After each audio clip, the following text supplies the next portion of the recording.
it's Jasmine, and today we're going to make an orange chiffon cake.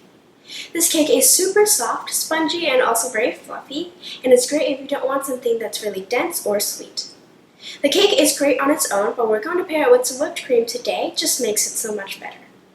This is a great cake base, which means you can put whatever type of frosting on it to make it into any cake for any occasion. Even though this cake does take about an hour to bake, it is super simple to make, so let's get started. First off, you want to preheat your oven to 325 degrees Fahrenheit, and we're going to start off by preparing our orange. So I have one big orange here, and we're going to zest it and then juice it. You want to make sure you cleaned it really well and also dry it, and I'm just going to zest it with a zester.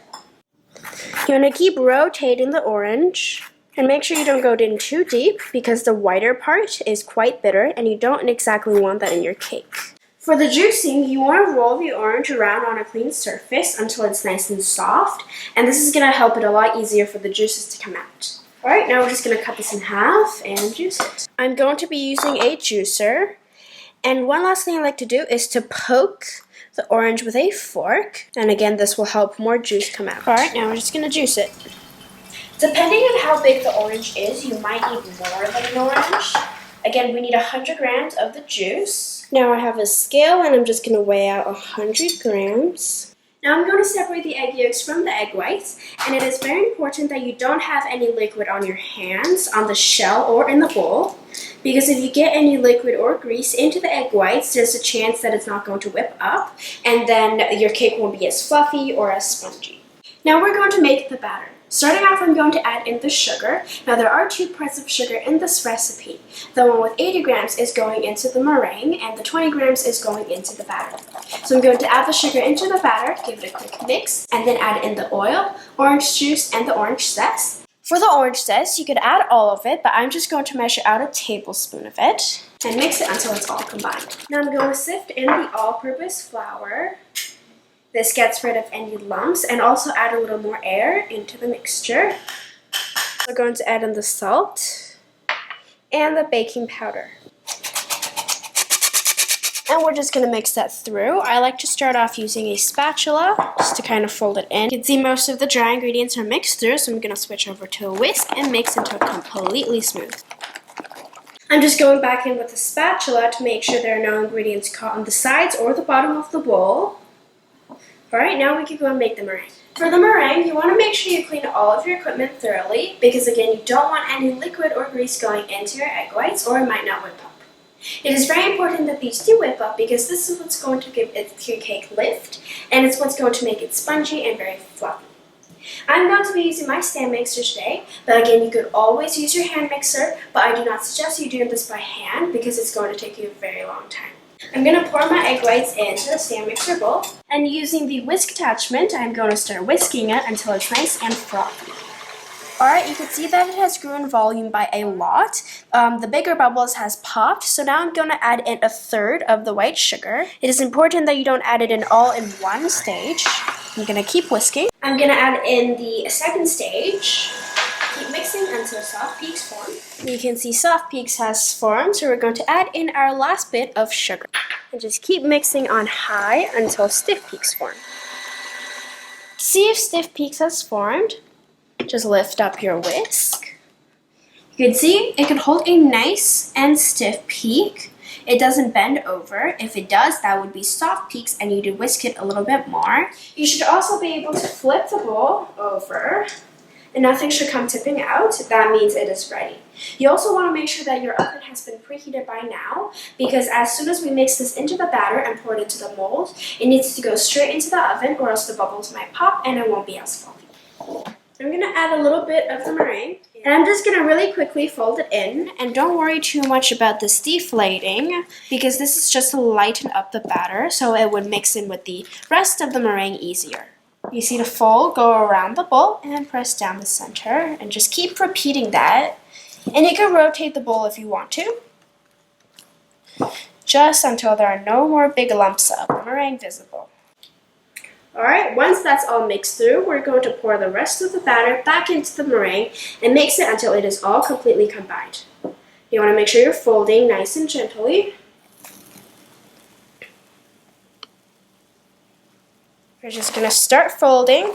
Make sure you get all of that meringue on the bottom there. This could be a little bit tiring. See, I like to start off trying to combine everything and then fold it. The batter is all nice and mixed through. It is nice and smooth, and everything is one color. You don't see any more huge lumps of the meringue, so we could pour it into the cake pan. Now today I'm using a chiffon cake pan. It has a removable bottom with a funnel in the center, and it just creates a hole inside of the cake and helps the cake kind of rise up the pan. If you don't have a cake pan like this, you can just use a regular pan with a removable bottom. And what we're going to do is pour it in nice and high, and what this does is just that it pops all of the air bubbles as the batter falls into the cake pan. Alright, now we're going to pour everything in. You want to make sure that your oven is now preheated, because you don't want to wait until the batter is completely deflated. I'm just going to spread everything out nice and evenly with my spatula. One of the problems that occurs when making a chiffon cake is that the cake bakes and then it has huge air pockets inside of the cake. Now, when we pour the batter nice and high, that already got rid of most of the air bubbles, but we're going to do another extra step, and it's just to use a wooden skewer. You could also use a chopstick or a knife. And what we're going to do is just swirl it around in the batter, and what this does is, once again, it pops all the big air bubbles and lets it rise to the top, and make sure it pops while it's baking. Make sure you don't overdo this because you don't want to deflate the batter too much, and you also don't want to create more bubbles while doing this. And now for our final step. As always, when you're making a cake, you always want to make sure you bang it on the counter a couple of times to release the air bubbles and to make sure that it pops. And what I like to do with this pan is that since it's a removable bottom, I like to press on the center while I'm banging the tray to make sure that the bottom doesn't come up and the batter doesn't leak out from the bottom.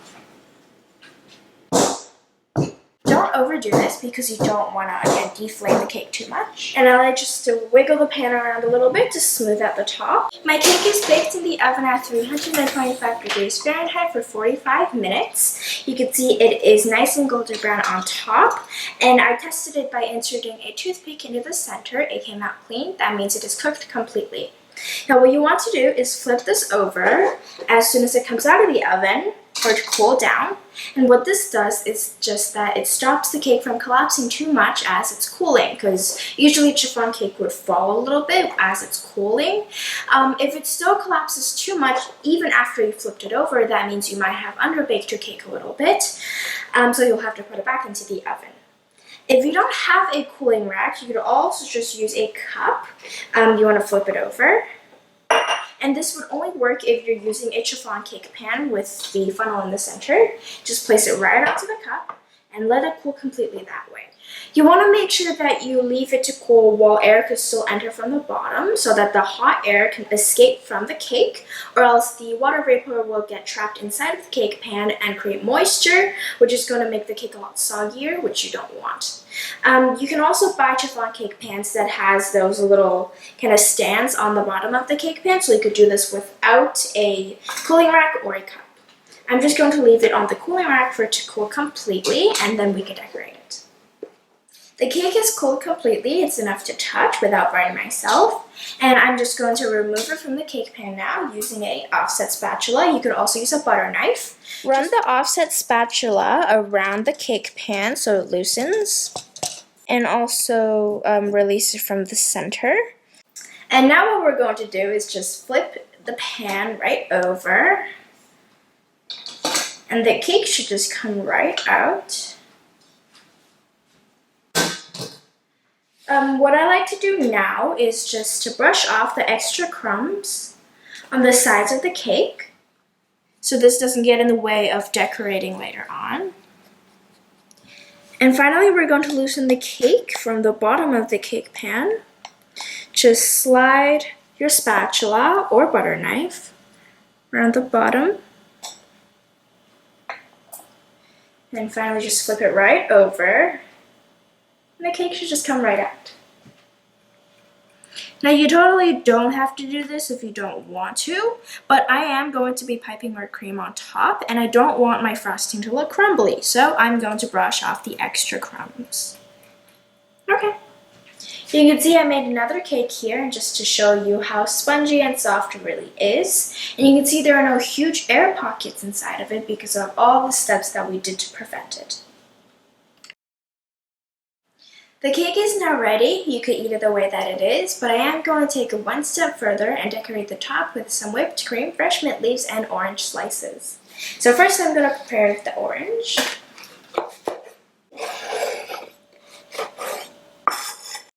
Place the orange slices onto a piece of paper towel so that it absorbs the juices. This way it doesn't drip onto the cream and make it soggy. You could also cut this up into different sizes if you want to. Place another piece of paper towel on top and just press it down. And I'm just going to leave it like this while I whip up the cream. I'm going to be using my stand mixer to whip up the cream, but you could also use a hand mixer. In the bowl, I'm just going to pour in the cold whipping cream. Make sure that the bowl and the whisk are both nice and dry. And just start whipping on medium speed until it becomes nice and thick. The cream has thickened up. You could start to see the tracks of the mixer. So now we're going to pour in the icing sugar. You could adjust the sweetness according to how you like it. And the vanilla extract. And keep beating until stiff peaks form. Just beat until the cream could stand up on its own. Don't overmix it or it will turn into butter. I have a piping bag fitted with a star tip and I'm just going to fill it up with the cream. You can use whatever star tip you like, or you could also just use a Ziploc bag if you don't have a piping bag. Now this is not a lot of cream because I'm not going to be filling the cake. I'm just going to be piping it on top.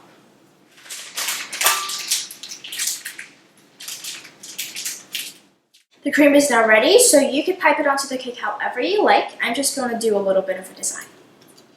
You're kind of drawing like a C on the cake and overlapping it as you go. Just keep repeating it until you have a ring of the cream. Next, we're going to place on the orange slices. I like to just put it where there are gaps between the cream, especially where the beginning of the rope kind of starts and where it ends. Next, I'm going to add on some fresh mint leaves that I just picked from my garden. I have already washed them and dried them so they're nice and clean. I'm just going to pick some leaves. Just place it onto the cake. Makes it feel really fresh. Great for the summertime. And if you don't have fresh mint leaves, you could actually also find it in the supermarket.